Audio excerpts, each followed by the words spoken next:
A major trade shakeup is unfolding, and it's making waves far beyond North America. Canada has dropped a bombshell by suggesting a whopping 100% tariff on Tesla, America's poster child for electric cars.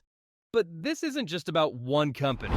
It's a bold clapback at former President Trump's tariff-heavy trade policies. And if it moves forward, it could flip the entire North American auto market on its head. Here's where it gets interesting. Canada isn't just slamming the brakes on American EVs. It's rolling out the red carpet for European electric cars. This shift could hit the US auto industry hard, shaking up a trade partnership that's long been worth around $50 billion a year in cars and essential metals like aluminum and steel. Now, why target Tesla? It's not just another car brand, it's the king of US electric vehicles, holding a massive 70% of the market. Slapping a 100% tariff on Tesla could push prices up by $5,000 or more in Canada, making it a much tougher sell. With steeper price tags, Canadian buyers might look elsewhere, giving European car makers a golden opportunity to swoop in. This could leave Tesla struggling to keep its foothold north of the border and spark a major reshuffle in the EV market. This decision could set off a chain reaction of problems, way beyond just Tesla. For starters, Tesla's investors could take a big hit. When sales drop, profits shrink, and that usually means stock prices go down. With Canada being a key market, losing sales there could mess with Tesla's bigger plans for growth and expansion in North America. Investors might start to question how stable the company really is, and that nervousness could spread across the entire electric vehicle (EV) market. But it doesn't stop there. The EV industry, which has been growing at full speed, might suddenly slam the brakes.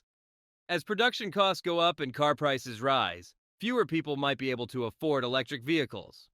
This could seriously slow down the push for clean energy, delaying efforts to cut carbon emissions and protect the planet.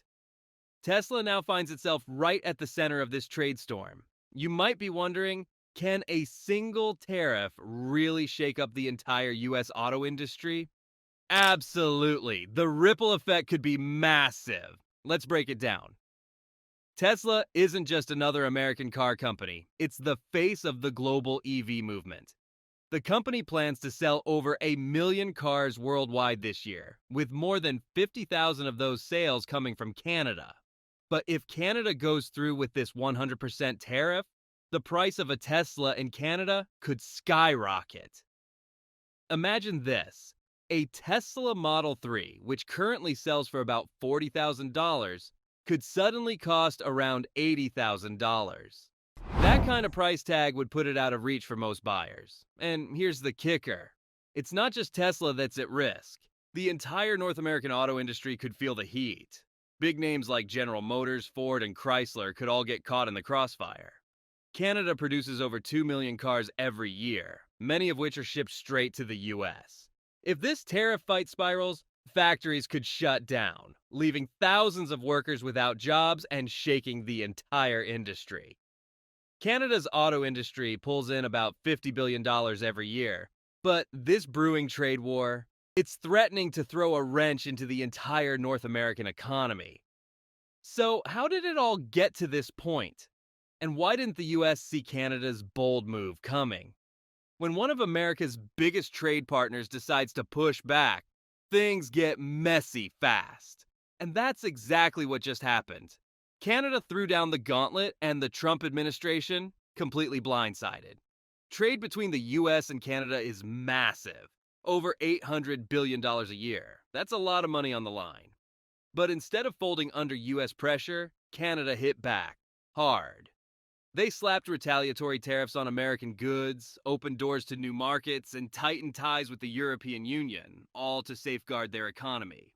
But what triggered this all-out trade brawl? It all started when the Trump administration ramped up its America First trade strategy, slapping hefty tariffs on Canadian and European imports. The goal? Protect US industries. The result? A major backlash. Experts saw it coming. Supply chains in chaos, higher consumer prices, soaring fuel costs, and a real threat to jobs on both sides of the border. And if you've noticed gas prices creeping up or grocery bills getting heavier, this might be why. What's even scarier? This kind of tit for tat could spiral into a full on global trade war where no one really wins. So, why did the Trump administration take this risky bet? And did they completely misjudge Canada's next move? Turns out, Canada wasn't going to sit quietly.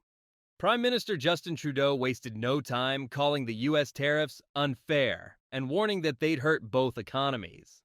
Then, he hit back with retaliatory tariffs on US steel, aluminum, and even everyday essentials like beef, dairy, and fresh produce, sending a clear message: we're not backing down. But Trudeau didn't stop there. Canada fast-tracked trade deals with the European Union and nations like Indonesia and Ecuador, reducing its reliance on US markets. This wasn't just a short-term fix. It was a long-term strategy to strengthen Canada's economic position and make the US feel the squeeze. And then came the power move. Canada and the EU teamed up to form a strategic minerals alliance, directly challenging China's dominance in this critical sector. Canada and the European Union are teaming up in a game-changing way. This time, it's not about cars or tech, but something even bigger: the fight for control over critical minerals. We're talking about the stuff that powers electric cars, solar panels, smartphones, materials like lithium, cobalt, and nickel. These minerals are the backbone of clean energy and high-tech industries. The problem? China currently holds a tight grip on over 90% of the world's supply. But now Canada and the EU are stepping up, building their own supply chain to cut dependence on China. This bold move isn't just about securing resources, it's also a power play that sends a loud message to the US. Fall behind on smart trade strategies, and risk missing out on the future of energy. But minerals aren't the only thing shaking up global alliances. Across the Atlantic, Europe's growing uneasy about Washington's unpredictable foreign policies, especially under Trump's leadership. One moment really pushed Europe over the edge: when the US held secret talks with Russia about Ukraine without even looping in its European allies. That was a wake-up call. Europe realized it couldn't keep depending on the US for defense. France quickly took charge, organizing high-level meetings to boost military partnerships, tighten defense supply chains, and ramp up military spending. The EU started carving out its own path, pushing for military independence and less reliance on NATO, the very alliance led by the US. At the same time, Canada and Europe are quietly shaping a new global playbook, one that doesn't always check in with Washington first.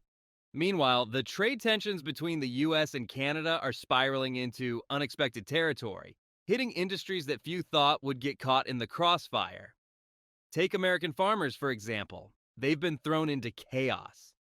It all started when the US slapped a 25% tariff on Canadian products, including key agricultural exports like grains, meat, and dairy. Canada wasted no time firing back, targeting US crops like corn and soybeans, plus beef, hitting American farmers where it hurts most. The result? Export costs for US farmers shot through the roof. Finding new buyers for their goods became nearly impossible, and entire farming sectors started to feel the squeeze. One of the hardest hit industries? Dairy. U.S. dairy farmers, who've long relied on Canada as a major customer, are now drowning in losses. The new tariffs have made American dairy too pricey for Canadian buyers, crushing demand and driving prices down at home. Many U.S. dairy farms are now stuck in survival mode, with some teetering on the edge of financial collapse. Corn and soybean farmers in the U.S. are facing a tough reality. For years, Canada has been one of their biggest buyers, but now things have taken a sharp turn. After Canada hit back with retaliatory tariffs, crop prices have crashed, leaving farmers stuck with mountains of unsold corn and soybeans. It's not just crop farmers feeling the heat. Livestock producers are caught in the storm too. Cattle and pig farmers are seeing the cost of exporting meat to Canada soar, making their products too expensive for Canadian buyers. As demand dries up, prices for beef and pork are tanking, and farmers are scrambling to find new markets to sell their meat. But this isn't just a short-term headache. The fallout from this trade fight could leave scars on the agricultural world that last for years. On the global stage, the standoff between the US and Canada is creating gaps in the agricultural supply chain. And guess who's ready to swoop in? Countries like China, Mexico, and those in the EU are eyeing the chance to fill that void, increasing their exports where American and Canadian farmers are falling behind.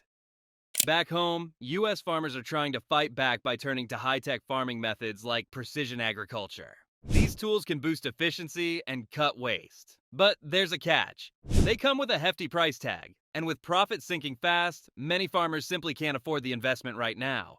This financial strain is pushing the farming world toward big changes. Small, family-owned farms, the backbone of American agriculture, are finding it harder to survive. Some are being forced to sell out to larger agribusinesses, speeding up the trend of farm consolidation and reshaping rural communities. But it's not just about dollars and cents. There's an emotional toll too. Farmers are under massive stress, watching their livelihood slip through their fingers. The pressure is taking a serious hit on mental health in farming communities where support can be hard to find. Did you know that a big chunk of the energy powering American homes and businesses actually comes from Canada?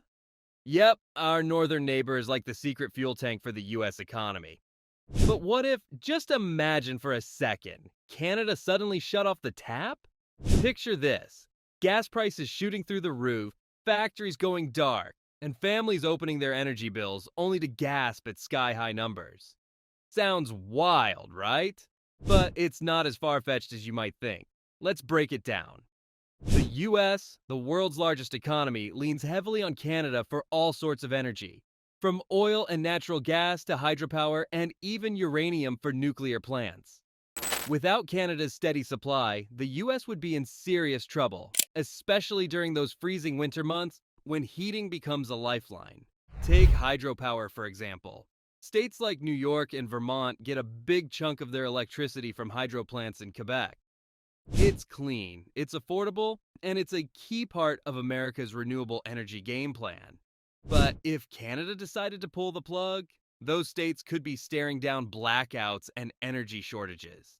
And it's not just about keeping the lights on. Canada is also one of the top suppliers of uranium to the US, powering nuclear plants that provide electricity to millions. If that supply chain broke down, it wouldn't just hurt energy production. It could throw the whole energy market into chaos. So, what if Canada actually slammed the brakes on all that energy flow? First off, gas and heating prices would skyrocket. Imagine paying double or even triple at the pump or dreading your winter heating bill. Families would feel the pinch, but so would big industries. Factories that gobble up tons of energy, like steel plants and chemical manufacturers, would face huge spikes in operating costs. Some might have to scale back production or shut down completely, leading to job losses and supply chain headaches. And the bigger issue? The US would be scrambling to find other energy sources, fast. But stable, affordable alternatives aren't exactly waiting around the corner. That means more shortages, higher prices, and a lot of economic pain. What if Canada decided to send its energy somewhere else, like China or Europe, instead of the US? Sounds like a bold move, right? But it's not as simple as flipping a switch. Building new pipelines, ports, and shipping routes would take time and cost a fortune. So while it's possible, it's definitely not happening overnight. But here's the thing. If Canada ever did cut off its energy supply to the US, the ripple effects would be brutal. Energy prices would jump, industries would take a hit, and shortages could pop up fast. That's because the energy ties between the US and Canada are kind of like the backbone of North America's economy. Disrupting that connection, it's like yanking out a Jenga block from the bottom of the tower. Everything starts to wobble. Now let's talk about something that really had folks in Washington on edge: Canada's surprising strike at Tesla. While the US has been busy throwing up tariffs left and right to protect its economy, its closest allies are quietly pulling away, finding new trade buddies and strengthening global ties. And Canada? Oh, they're leading the charge. Take Canada's Trade Minister Mary Young. She recently hopped on a plane to Europe, where she locked in tighter trade agreements with the European Union. Why? Because as trade tensions heat up between the US and its partners, Canada's making moves to rely less on its southern neighbor. And it's working. Since the Comprehensive Economic and Trade Agreement, CETA, kicked in, trade between Canada and the EU has skyrocketed, hitting a record breaking $100 billion in 2021. But that's just the start. Canada's also setting its sights on Asia. For decades, nearly 97% of Canada's oil flowed straight to the US, but that's changing. New deals with Japan and China mean Canada's diversifying its energy exports, spreading its resources across global markets, and cutting down its dependency on the US. This isn't just a Canada story, it's a global shift. The US, with its heavy handed tariff tactics, might be pushing its closest allies to look elsewhere. And that begs the big question. Is the US slowly losing its grip as the world's top trade power? Allies branching out, supply chains reshuffling. This could be the start of a major shift in global trade. And if the US doesn't adapt, it might find itself left on the sidelines, watching as its closest partners cut new deals without it. As countries around the world branch out and build new trade partnerships, the US finds itself in a tricky spot, risking economic isolation. Nations like Canada, the EU, and several in Asia aren't just scaling back their reliance on American trade.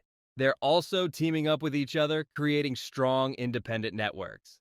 Here's the twist. The US's use of heavy tariffs meant to protect its economy is actually pushing global partners away. Instead of strengthening its hold, it's losing ground. American businesses are watching their share in global markets shrink, while other countries are stepping in to fill the gaps. Canada, for example, isn't just shipping its goods to new markets. It's making smart moves by investing in industries of the future. Think renewable energy, green tech, and sustainable mining. These projects aren't just eco-friendly. They're laying the groundwork for Canada to thrive in the next big economic boom. By focusing on sustainability and diversification, Canada is not only reducing its dependency on US trade, but also positioning itself as a global leader in the green economy. Meanwhile, if the US sticks to its protectionist game plan, it might find itself falling behind, struggling to keep up with countries that are adapting to new market realities. So, what do you think about Canada's strategic shift? And can the US pivot before it's too late? Drop your thoughts in the comments. We'd love to hear what you think.